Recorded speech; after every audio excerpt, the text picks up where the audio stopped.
I accept literally the saying that all the world's a stage, and I believe that God plays all the parts. The purpose of the play? To transform man, the created, into God, the Creator.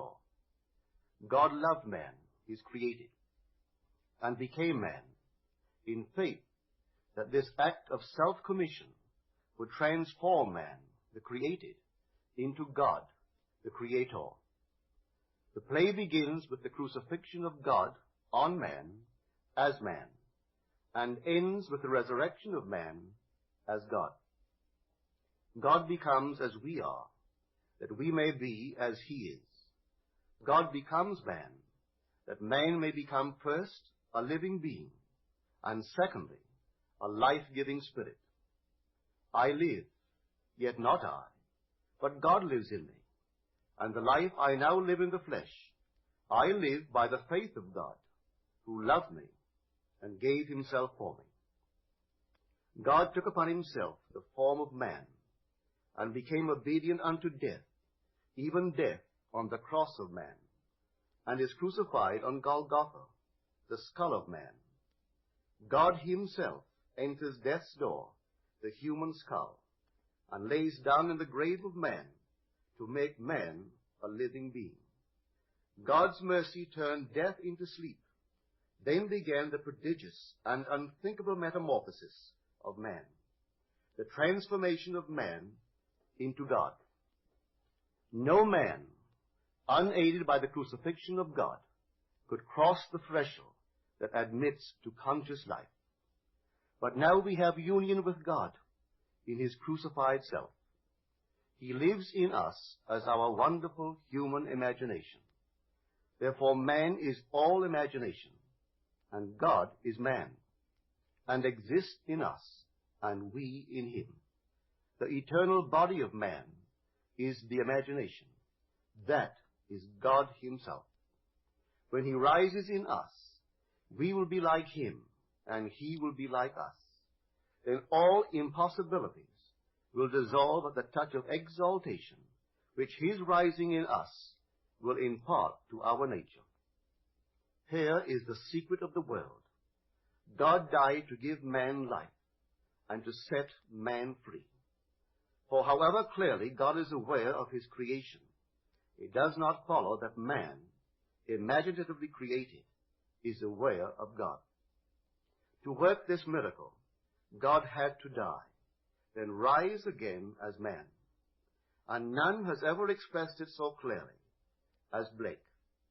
Blake says, or rather has Jesus say, unless I die, thou canst not live. But if I die, I shall arise again, and thou with me.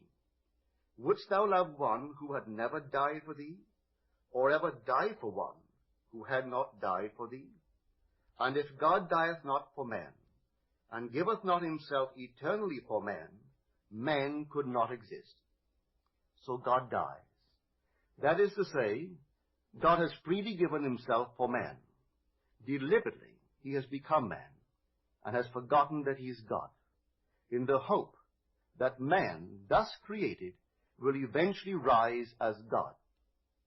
God has so completely offered his own self for man, that he cries out on the cross of man, my God, why hast thou forsaken me? He has completely forgotten that he is God.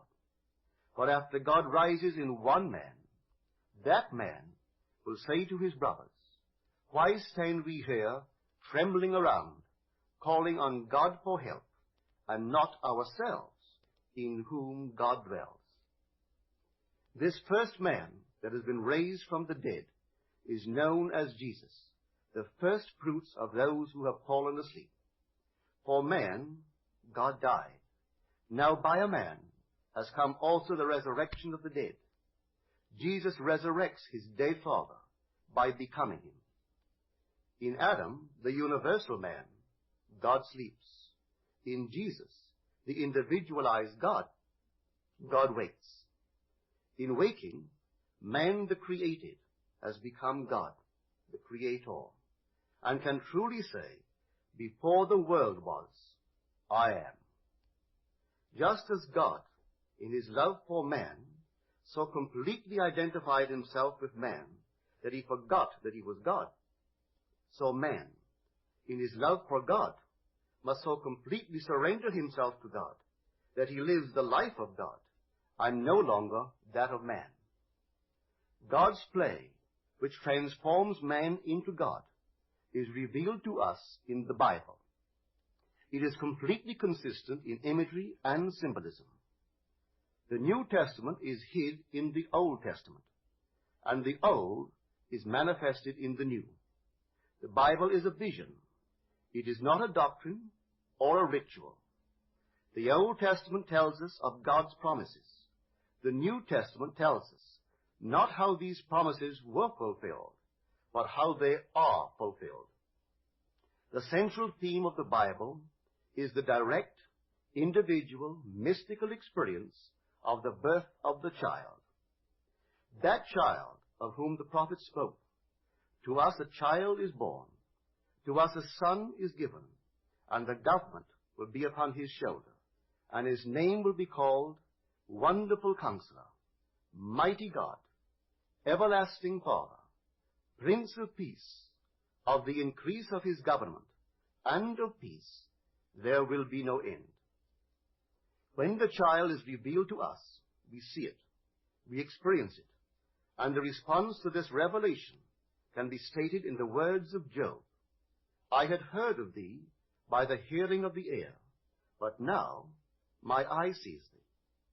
The story of the incarnation is not fable, allegory, or some carefully reasoned formula to enslave the minds of men, but mystical fact. It is a personal mystical experience of the birth of oneself out of one's own skull, symbolized in that of a child, wrapped in swaddling clothes and lying on the floor. There is a distinction between hearing of this birth of a child from one's own skull, a birth which no scientist or historian could ever possibly explain, and actually experiencing the birth, holding in your own hands and seeing with your own eyes this miraculous child, a child born from above, out of your own skull, a birth contrary to all the laws of nature. The event, as it is recorded in the Gospels, actually takes place in man.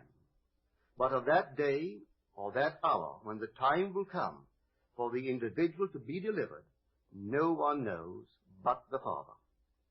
Do not marvel that I say to you, you must be born from above. The wind blows where it wills, and you hear the sound of it, but you do not know whence it comes or whither it goes. So it is with everyone who is born of the Spirit. This revelation in the Gospel of John is true. Here is my experience of this birth from above. Like Paul, I did not receive it from man, nor was I taught it, but it came through the actual mystical experience of being born from above. None can speak truly of this mystical birth from above but the one who has experienced it. I had no idea that this birth from above was literally true.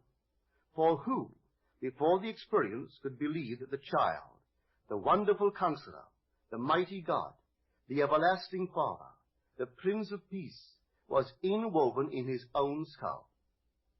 Who, before the experience, would understand that his Maker is his husband, and the Lord of hosts is his name?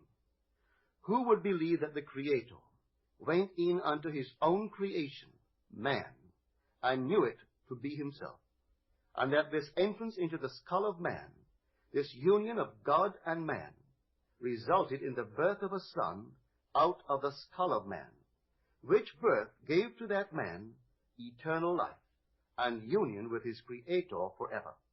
If I now tell what I experienced that night, I do so not to impose my ideas on others, but that I may give hope to those who, like Nicodemus, wonder how can a man be born when he is old? How can he enter a second time into his mother's womb and be born? How can this be? Well, this is how it happened to me. A heavenly dream in which the arts flourished was suddenly interrupted by the most intense vibration, centered at the base of my skull. Then a drama as real as those I experience when I am fully awake began to unfold. I felt myself within my skull, trying to force my way out through its base. Something gave way, and I felt myself move, head downward, through the base of my skull. I squeezed myself out, inch by inch. When I was almost out, I held what I took to be the foot of the bed and pulled the remaining portion of me out of my skull. There on the floor, I laid for a few seconds. Then I rose and looked at my body on the bed. It was lying on its back and tossing from side to side like one in recovery from a great ordeal. As I contemplated it, hoping that it would not fall off the bed, I became aware that the vibration which started the whole drama was not only in my head, but now was also coming from the corner of the room. As I looked over to the corner and wondered if that vibration could be caused by a very high wind, a wind strong enough to vibrate the window, I could not believe that the vibration which I still felt within my head was related to that which seemed to be coming from the corner of the room. Looking back to the bed, I discovered that my body was gone, but in its place sat my 3 oldest brothers. My oldest brother sat where the head was. My second and third brothers sat where the feet were. None seemed to be aware of me, although I was aware of them and could discern their thoughts. I suddenly became aware of the reality of my own invisibility. I noticed that they too were disturbed by the vibration coming from the corner of the room. My third brother was the most disturbed and went over to investigate the cause of the disturbance. His attention was attracted by something on the floor, and looking down, he announced, "It is Neville's baby." My other 2 brothers, in most incredulous voices, asked, "How can Neville have a baby?" My brother lifted the infant wrapped in swaddling clothes and laid him on the bed. I then, with my invisible hands, lifted the babe and asked him, "How is my sweetheart?" He looked into my eyes and smiled, and I awoke in this world to ponder this greatest of my many mystical experiences. One other vision I will tell, because it bears out the truth of my assertion that the Bible is mystical fact, that everything written about the promised child is in the law of Moses and the prophets and the Psalms, and it must be mystically experienced in the imagination of the individual. The child's birth is a sign and a portent, signaling the resurrection of the patriarchs in the imagination of him in whom the child is born.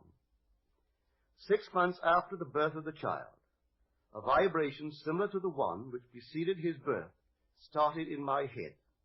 This time, its intensity was centered at the top of my head. Then came a sudden explosion, and I found myself in a modestly furnished room. There, leaning against the side of an open door, was my son David of biblical fame. He was a lad about 12 years old. What struck me forcibly about him was the unusual beauty of his face and figure. He was, as he is described in the first book of Samuel, ruddy, with beautiful eyes, and very handsome. Not for one moment did I feel myself to be anyone other than Neville. Yet I knew that this lad David was my son, and he knew that I was his father. As I sat there contemplating the beauty of my son, the vision faded, and I awoke. What conclusion can be reached from these mystical experiences of the chamber of man's imagery? In man's imagination are engraven every patriarch and character in the Old Testament, and that after the birth of the child, out of the skull of man, signifying that man's rebirth from above, there will begin the resurrection of the patriarchs. Each, in his turn, will be revealed as the son of the man who resurrects him. When all are resurrected from the dead, that man in whom they are resurrected will know himself to be of the Elohim, the God who became man, that man may become God.